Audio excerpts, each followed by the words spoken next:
Eidolon Station drifted above the violet clouds of Eris 4 like a suspended cathedral, sleek hulls, mirrored walkways, and soft blue lights lining every corridor. To most diplomats, it symbolized neutrality. To General Marcus Hale, watching from the hollow feed aboard the UNS Resolute, it was simply where things could go wrong. The feed sharpened, revealing Ambassador Lisa Rourke standing at the entrance of the summit hall. Even through the projection, her posture radiated certainty. She had always carried calm the way others wore armor. "Still think this is a good idea?" Marcus asked, leaning forward in his chair. He tried to hide the tension, but his voice betrayed him. Lisa smiled gently. "You train me to recognize danger, Marcus. I'd be foolish not to listen to that part of my brain. But this? This could prevent a war." He shook his head.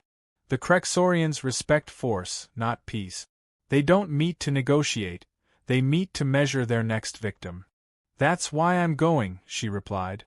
"If they see fear, they'll press harder. If they see confidence, they might reconsider." He wanted to believe that. She had been his mentor once, before he surpassed her in rank, and still his closest friend. They had fought rogue pirates, survived collapsing front lines, and built alliances few thought possible. Peace had always been her dream. Marcus had learned peace usually required teeth.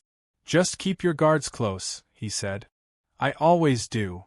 The call ended, leaving a silence on the bridge. Officers glanced his way, sharing his unease but unsure whether to speak. Marcus rose, facing the wide viewports where the station hung in orbit, serene and unthreatening.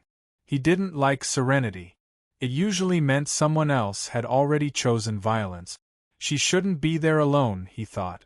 But commanding officers didn't get to choose who diplomacy sent as their symbol of hope. A signal chimed. "Sir," the communications officer said, "the Krexorian delegation has arrived." The feed zoomed in. The Krexorian shuttle resembled a shard of obsidian speared through space. Its landing struts hissed as metallic claws gripped the platform. 6 soldiers emerged first, towering, armored in dark plates etched with glowing red veins. Behind them walked Archpraetor Valtorin. Marcus had studied him. A veteran of 100 conquests, calculating, merciless. But seeing him step into the light, Marcus realized the man looked at the station as if assessing a carcass he hadn't yet decided how to carve. Valtorin approached Lisa, eyes narrowing with predatory interest. The audio feed crackled as he spoke. "Ambassador Rourke," he said, voice deep and cold. "Your species negotiates with a confidence it hasn't earned." Lisa bowed her head in polite acknowledgement. "Respect is earned by action, Archpraetor. Humanity comes in good faith." He sneered. "Faith is a luxury for the weak." Marcus's jaw tightened. "End the meeting," he wished silently. "Walk away before." But Lisa stepped forward. "Strength without restraint isn't admirable. It's destructive. We hope to avoid further conflict. That benefits everyone." Valtorin turned slightly, speaking more to his guards than to her. "Observe. Even now, the lesser species attempts to lecture." Lisa's voice stayed firm. "We ask only that civilian sectors remain untouched. War does not need to escalate." "War," Valtorin echoed. "War is not what I seek." Marcus felt a flicker of hope, until the Archpraetor added, "War requires an opponent." The guards drew their weapons. "Pull her out of there," Marcus ordered instantly.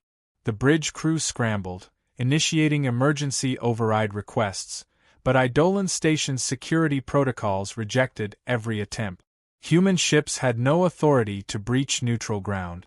On the feed, Lisa raised her hands, startled but composed. "This is a diplomatic zone. You're violating." Valtorin struck faster than the camera could follow. His blade flashed, a curved alien alloy carving through the air.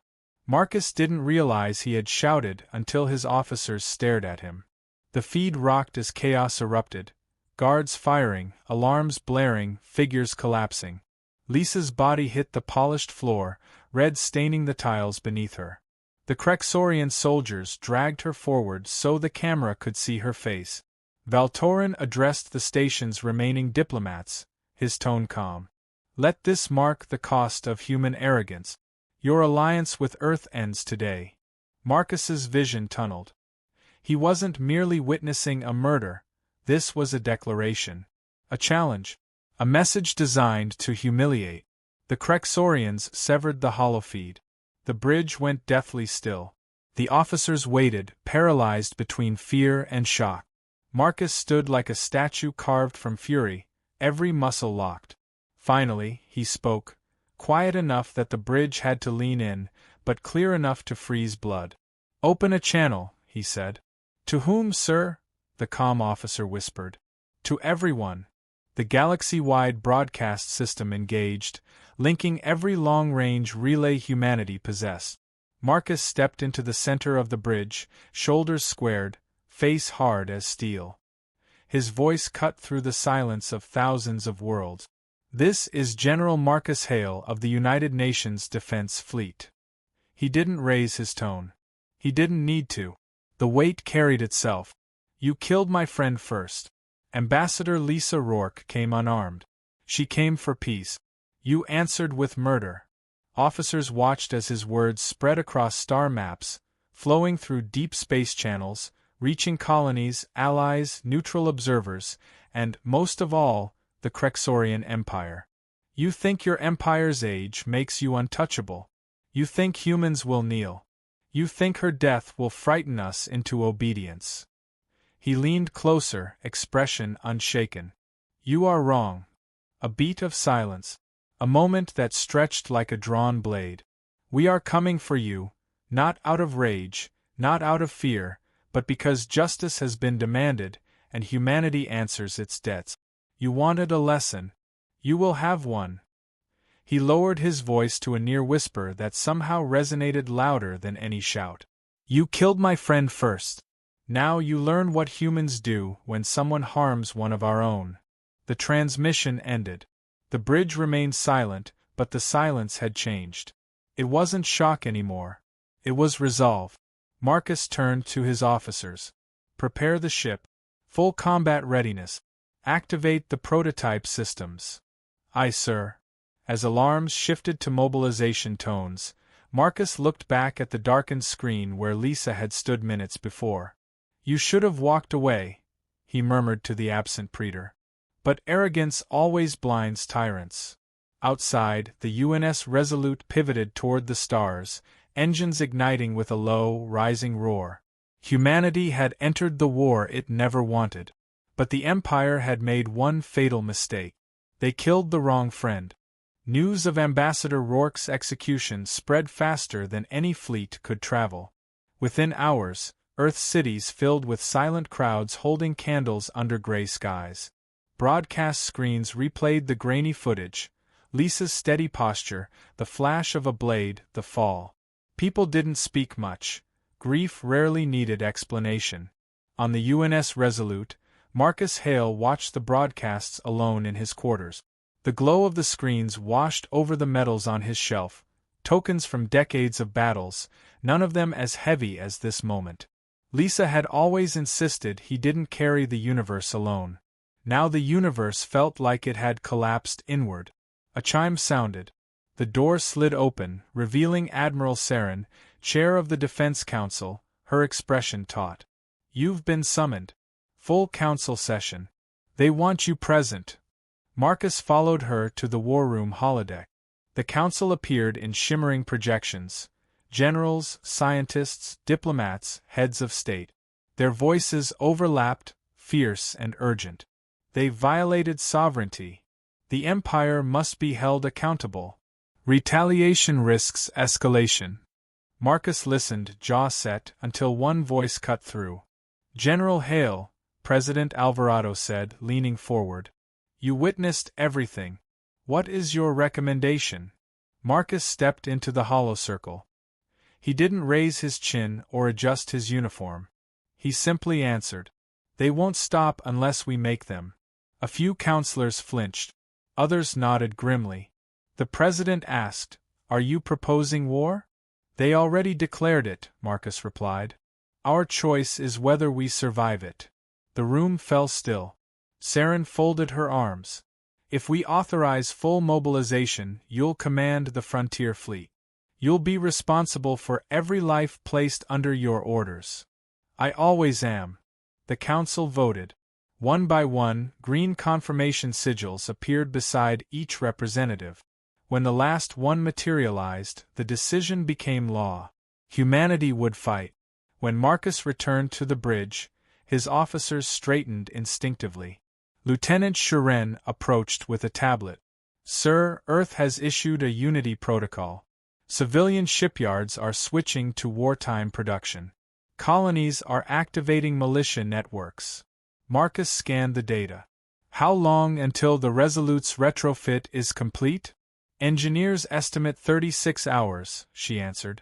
The prototype systems are unstable. Dr. Vance wants to brief you.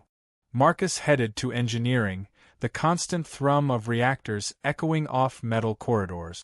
The doors opened to reveal controlled chaos.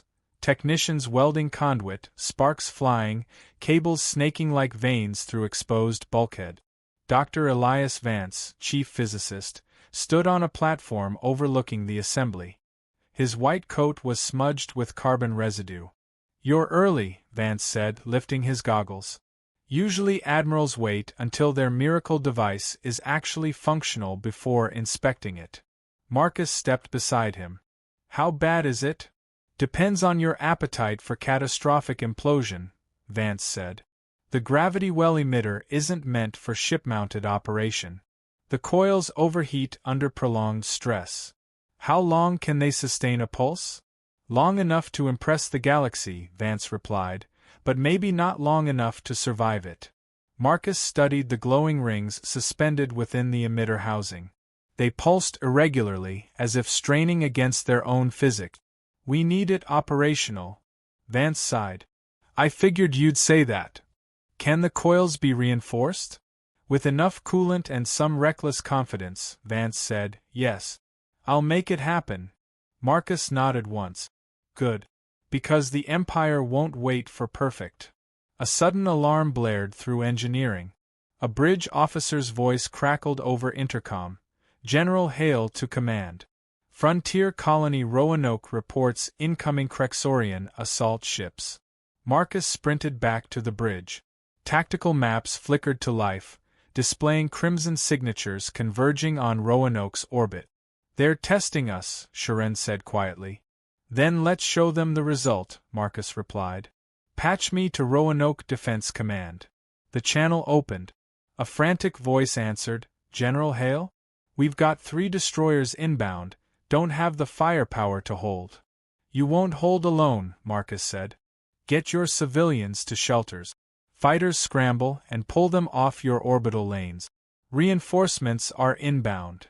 Sir, you're hours away. You've survived worse, Marcus said. Buy time. That's all I ask. The channel cut. On screen, Roanoke's militia ships, refurbished mining vessels, converted cargo haulers, rose to meet the invaders. The Crexorian destroyers fired first, beams slicing through the void. Yet the humans didn't scatter. They dove into the fire, weaving unpredictable patterns Crexorian gunners couldn't predict. One militia pilot jury-rigged a magnetic grappler, ripping an enemy turret off its hull before crashing his ship deliberately into another. Marcus stood motionless as the battle unfolded. Raw determination flickered across the tactical display.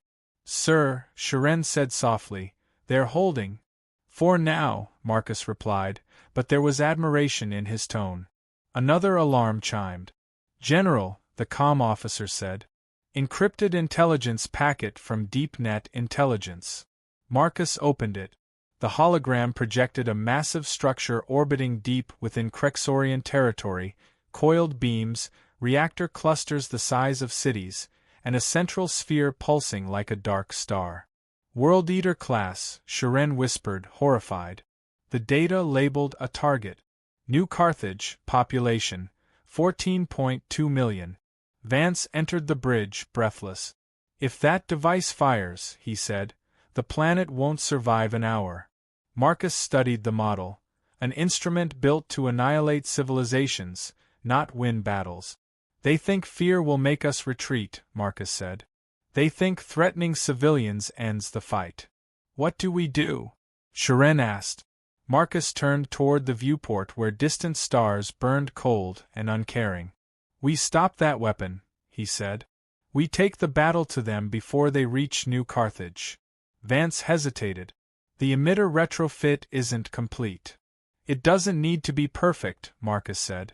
It just needs to function once. The bridge fell quiet. No one questioned him. A young ensign broke the silence. For Ambassador Rourke, sir? Marcus paused. A memory passed through him. Lisa laughing during a failed diplomatic reception, Lisa lecturing him about patience, Lisa telling him humanity had to be better than its enemies. For her, Marcus said, voice steady. And for everyone who won't bow to empire. The officers exchanged looks, unified now by shared resolve. Marcus raised his hand. Prepare the Resolute for departure. Set course for Meridian Rift. They moved as one, consoles lighting up, engines warming, crew calling out readiness statuses.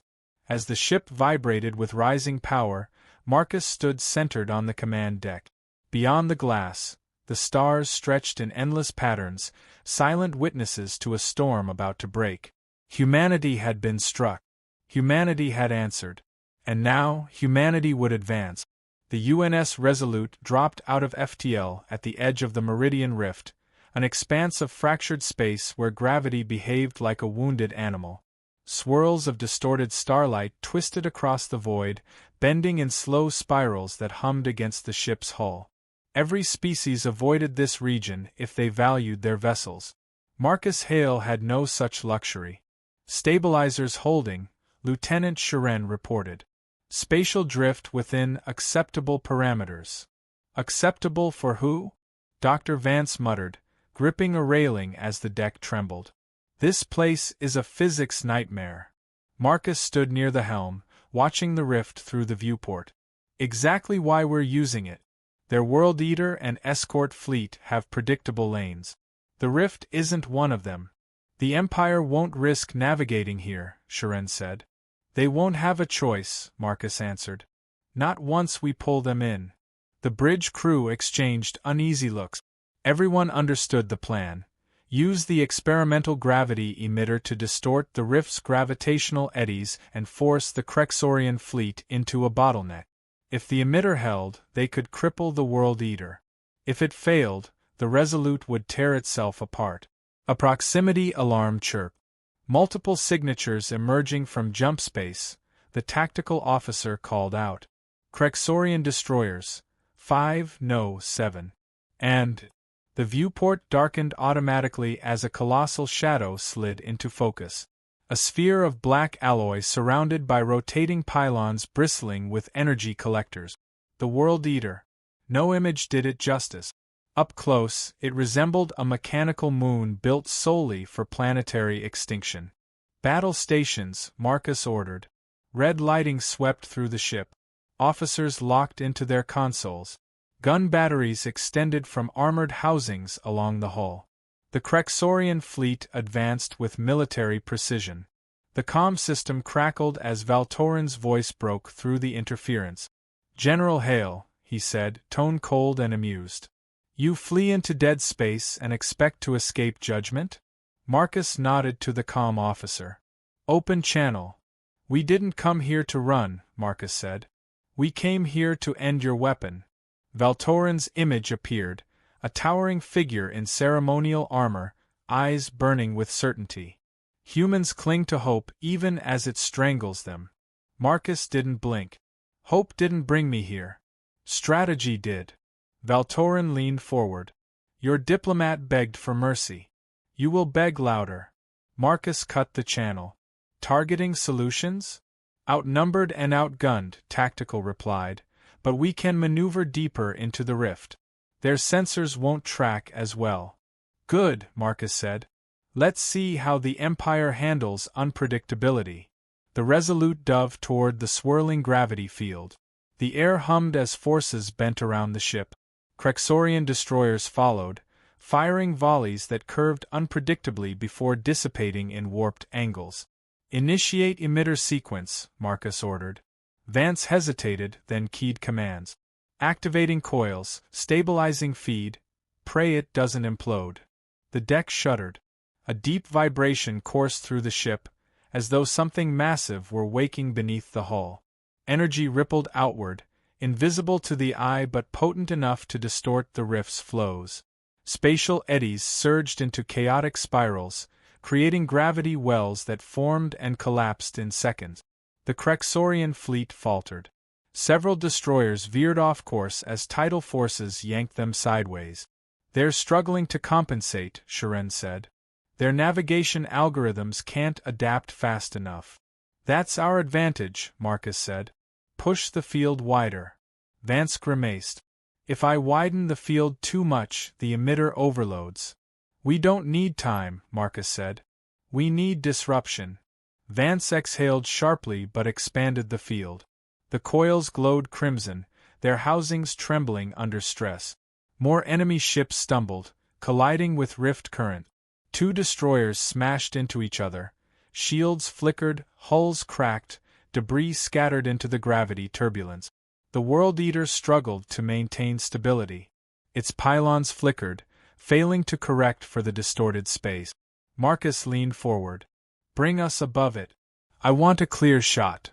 The Resolute surged upward, skimming along a gravity shear that stretched the ship like a reflection on water before snapping it back into place. Krexorian cannons fired again, beams whipping past, curving unpredictably. One beam grazed the Resolute's starboard armor, sending sparks bursting across consoles. "Hull integrity at 87%, engineering reported." "We can take it," Marcus said. "Lock missiles on the pylon array." Target brackets danced across the tactical display. The World Eater twisted, trying to shield its rotating pylons. "Fire!" Dozens of missiles streaked out. Some were dragged off course by rift turbulence, but enough hit. Explosions ripped through the World Eater's exterior, shredding panels and destabilizing its rotation. A ripple of energy surged outward. The ship groaned. "They're charging the core," Sharen said. "If it detonates here..." Marcus cut her off. "They won't get the chance. Prepare for emitter overload." Vance spun around. "Overload? That will tear us apart." Marcus stepped closer. "If that device fires, New Carthage dies. We stop it here." The scientist stared at him, swallowed, then nodded. "Fine. But stand ready to vent the coils, or we'll fold into a singularity." "On your signal," Marcus said. Vance began the overload sequence. The coils pulsed erratically, heat spilling into the deck plating. Warning sirens screamed.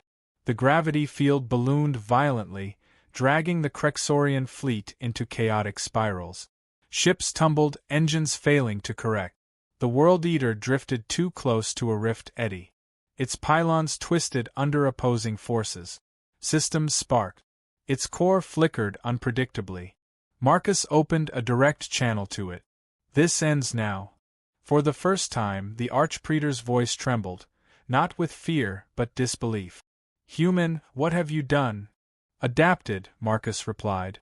The emitter reached critical threshold. The gravity surge ruptured the World Eater's stabilizers. A shock wave tore through its structure. The central sphere fractured, releasing a pulse of collapsing force that imploded the internal chamber.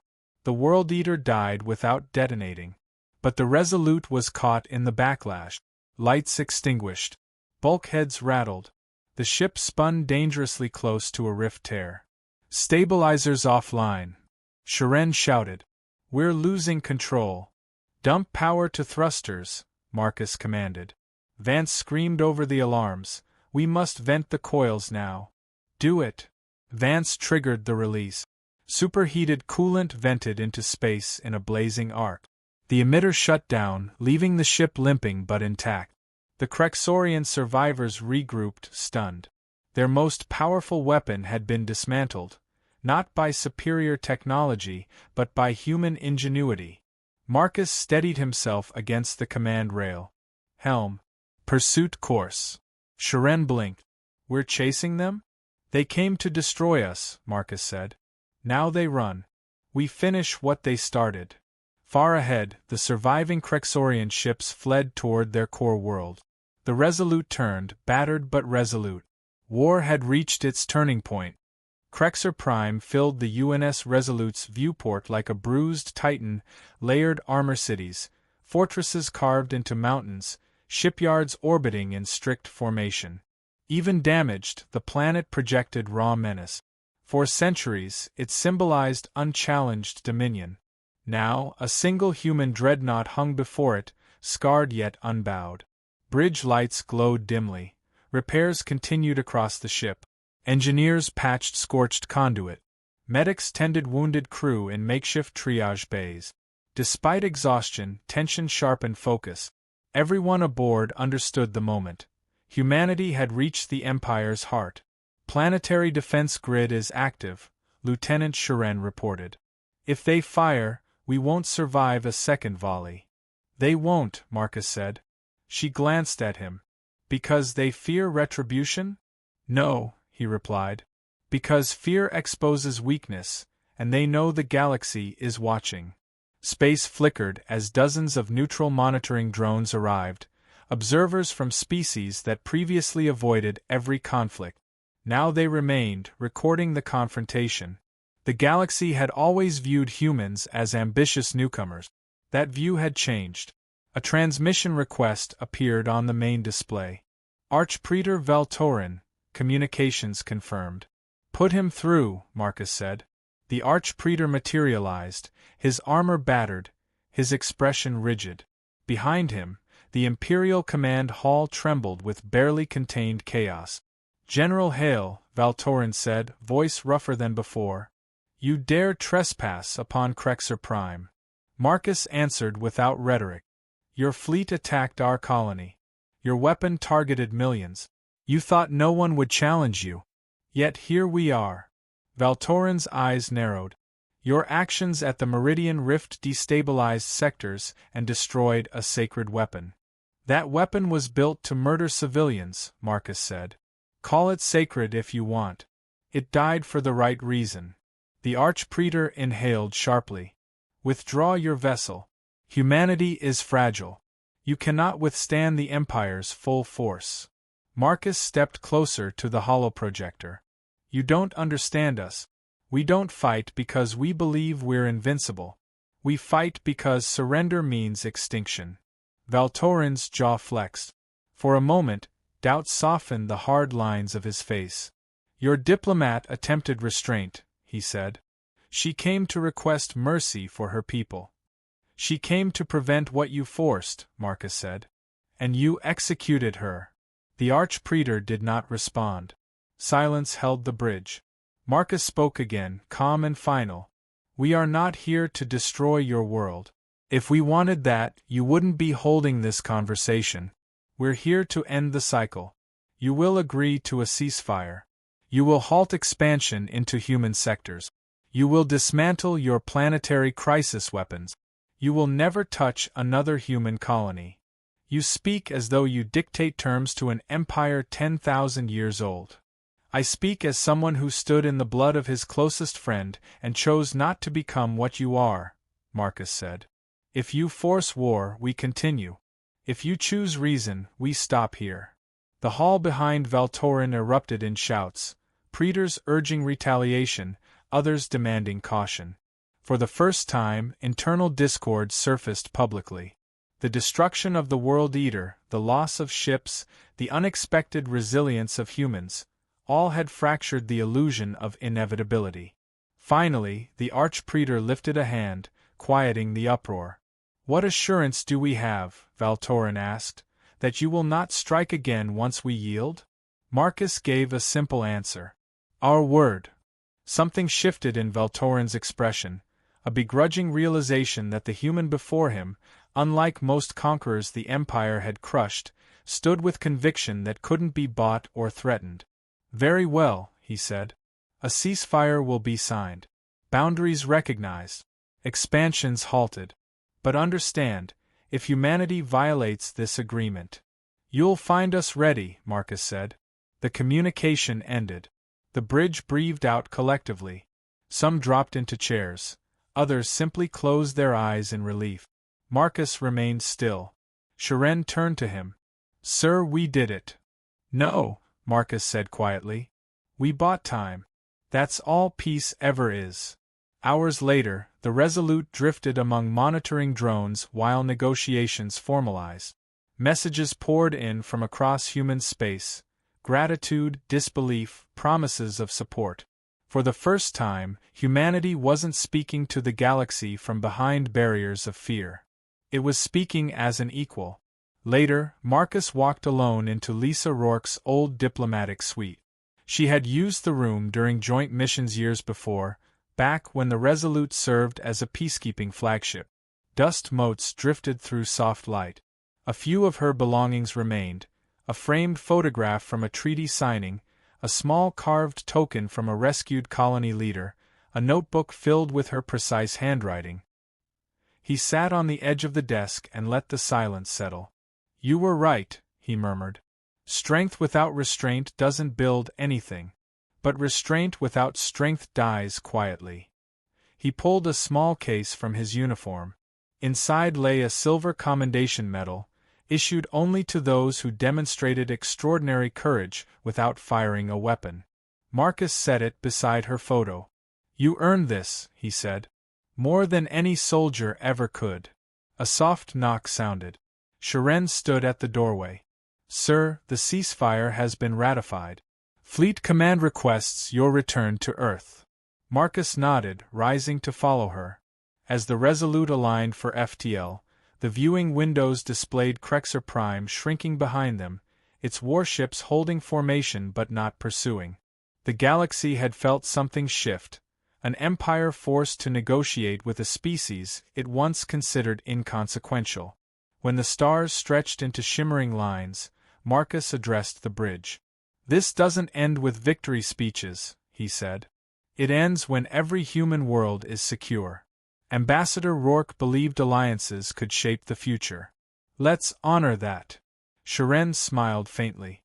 "And the Empire?" "They learned we're not prey," Marcus said. "That's enough for now."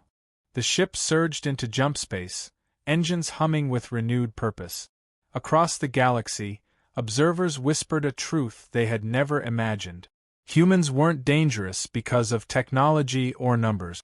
Humans were dangerous because they refused to abandon each other.